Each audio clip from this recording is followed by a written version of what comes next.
네, 국회에서는 임성근 부장판사에 대한 탄핵 소추안 표결이 있습니다. 임 부장판사가 김명수 대법원장이 국회 탄핵 추진 상황을 고려해서 사표를 수리할 수 없다고 말한 음성 파일이 공개되면서 논란이 일고 있는데요. 오늘 표결 결과가 주목됩니다. 취재기자 연결합니다. 김대근 기자. 네, 정치부입니다. 네, 오늘 임성근 판사 탄핵안 처리 전망은 어떻습니까? 네, 국회는 오늘 더불어민주당이 주도한 임성근 부산고법 부장판사 탄핵 소추안을 표결합니다. 앞서 지난 1일 민주당과 정의당, 열린민주당과 기본소득당 의원 161명은 탄핵안을 공동으로 발의했는데요.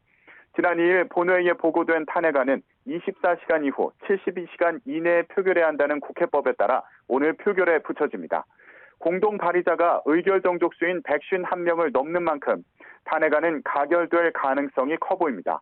탄핵안이 가결되면 헌법재판소는 재판관 9명 중 6명 이상 동의로 탄핵을 최종 결정하게 됩니다. 민주당은 이번 탄핵안을 당론으로 채택하진 않았지만 이낙연 대표와 김태년 원내대표 등 지도부가 공동 발의자로 이름을 올렸는데요.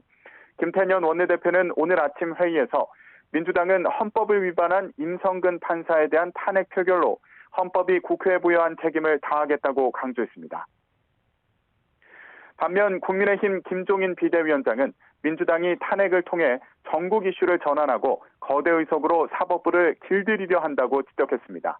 또 김명수 대법원장을 향해서도 정권의 판사 길들이기에 침묵으로 일관하고 사표 수리를 거부하며 후배를 탄핵의 길로 떠밀었다고 비판했습니다. 이런 가운데 오늘 본회의에서는 정치, 외교, 통일, 안보 분야 대정부 질문도 진행합니다. 정부의 북한 원전 건설 추진 의혹 등이 쟁점이 될 것으로 보입니다. 김종철 전 대표 성추행 사건이 벌어진 정의당은 오는 4월 서울과 부산시장 선거에 후보를 내지 않기로 했다고요?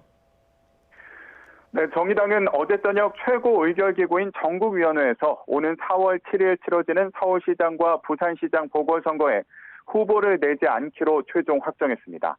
정의당은 김종철 전 대표의 성추행 사건으로 국민 여러분께 큰 심려를 끼친 가운데 4월 재보선에 후보를 내지 않는 것이 책임 정치의 대원칙을 지키는 길이라며 이 같은 방침을 밝혔는데요. 들어보겠습니다.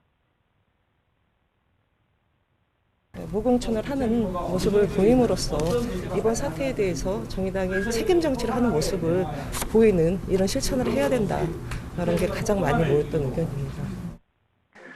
이에 따라 이미 선관위에 예비 후보로 등록한 권수정 서울시 의원은 등록 취소 절차를 받게 됩니다.